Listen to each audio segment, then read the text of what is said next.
ராகுல் சந்தைக்கு பழங்கள் வாங்க வந்திருந்தான். ஆனால் காய்கறி சந்தையில் தன் முன்னாள் மனைவி காய்கறி விற்பதைக் கண்டு திகைத்து நின்றான். ராணிக்கு முன்னால் தரையில் கொஞ்சமாக காய்கறிகள் இருந்தன. அவள் சோகமாக அமர்ந்து வாடிக்கையாளருக்காக காத்திருந்தாள். அவன் மனதிற்குள் மகிழ்ச்சி அடைந்து, உன்னை விட 100 மடங்கு சிறந்த கணவன் எனக்கு கிடைப்பான் என்று சொன்னாயே. ஆனால் இவளுக்கு யாரோ சோம்பேறிதான் கிடைத்திருக்கிறான் போல.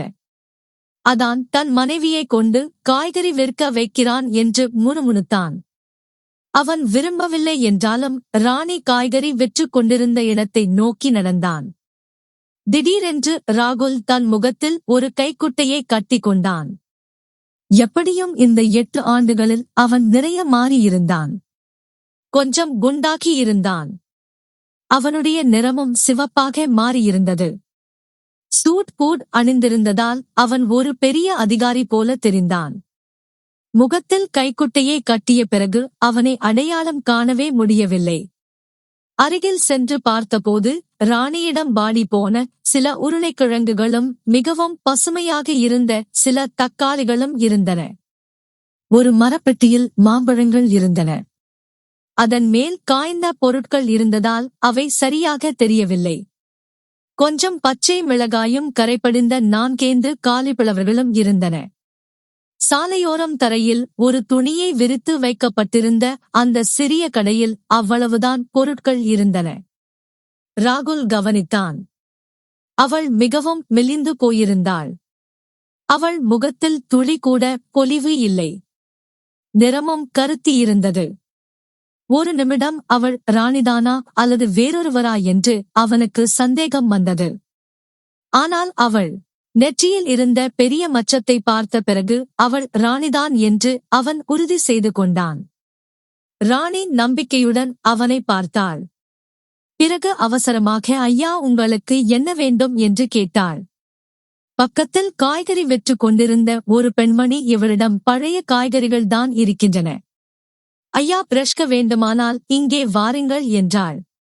ஆனால் ராணி பதற்றத்துடன், பழையது இல்லை ஐயா, வேணினால் அப்படி தெரிகிறது. இன்று காலைதான் வாங்கினேன் என்றாள். ராணியின் முகத்தில் இருந்த அந்த இயலாமையையும் கட்டாயத்தையும் கண்டு அவளது இதயம் படபடத்தது. வாழ்க்கையின் 6 ஆண்டுகளை அவளுடன் கழித்திருந்தான். விவாகரத்து நடந்திருக்கலாம். ஆனால் அந்த 6 ஆண்டுகளில் சில அழகான மற்றும் மறக்க முடியாத நினைவுகள் இருந்தன. அவன் எதுவும் பேசாமல் மாம்பழத்தின் மேல் இருந்த பொருட்களை அகற்றிவிட்டு பார்த்தான். அவை நல்ல வகை மாம்பழங்கள்தான். ஆனால் பழையதாகி விட்டதால் தோல் சுருங்கி நசுங்கி போயிருந்தன.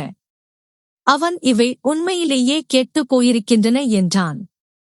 ராணி பொறுமை இழந்து, இல்லை ஐயா, கெட்டுப் போகவில்லை. பார்க்கத்தான் அப்படி தெரிகின்றன. வாங்கிக் கொள்ளுங்கள் ஐயா. மாலை நேரமாகிவிட்டது.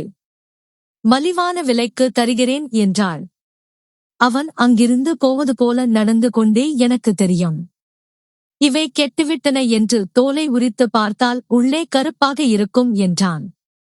அவள் கெஞ்சும் குரலில், நீங்கள் ஒரு மாம்பழத்தை சாப்பிட்டு பாருங்களேன். பிடிக்கவில்லை என்றால் வாங்க வேண்டாம். 2 நாட்களாக என் மகளின் உடல்நிலை சரியில்லை. அதனால் கடையை சரியாக கவனிக்க முடியவில்லை என்றாள். மகள் என்ற வார்த்தையை கேட்டதும் ராகுலுக்கு ஒரு அதிர்ச்சி ஏற்பட்டது. அவன் முன் தன் அன்பு மகளின் முகம் வந்து போனது. விவாகரத்தின் போது அவளை கடைசியாக பார்த்தபோது அவளுக்கு 4 வயது, இப்போது 12 வயது இருக்கும். பிரீத்தி ராணி ஒரு மாம்பழத்தை எடுத்து ராகுலிடம் நீட்டினாள். ஆனால் அவன் தன் மகளின் நினைவுகளில் மூழ்கியிருந்தான். மகளுக்கு உடல்நிலை சரியில்லை என்ற செய்தியை கேட்டதும் அவன் இதயம் ஏதோ உடைந்து சிதறுவது போல இருந்தது.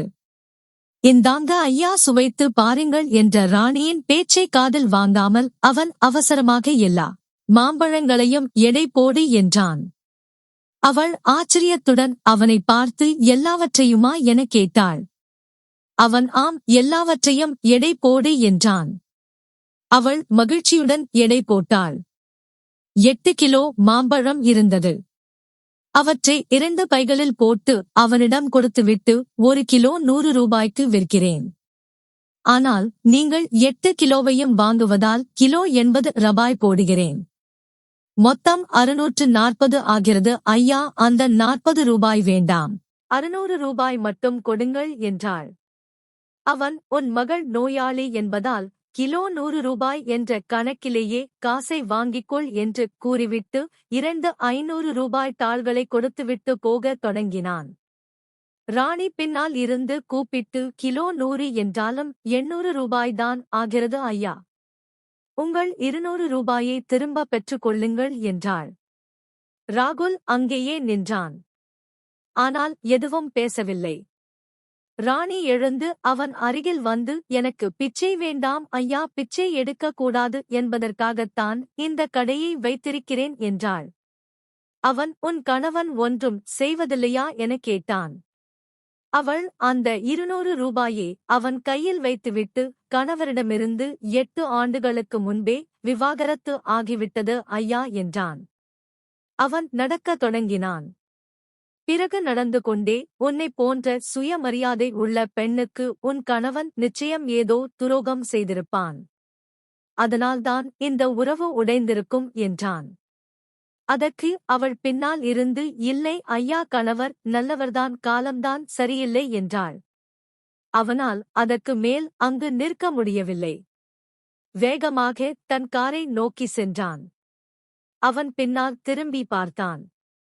ராணி தன் கடையை சுருட்டிக் கொண்டிருந்தாள். ஒருவேளை அன்றைய கூலி அவளுக்கு கிடைத்திருக்கலாம். அதனால்தான் இருட்டுவதற்கு முன்பே அவள் வீட்டுக்கு போய்க் கொண்டிருந்தாள்.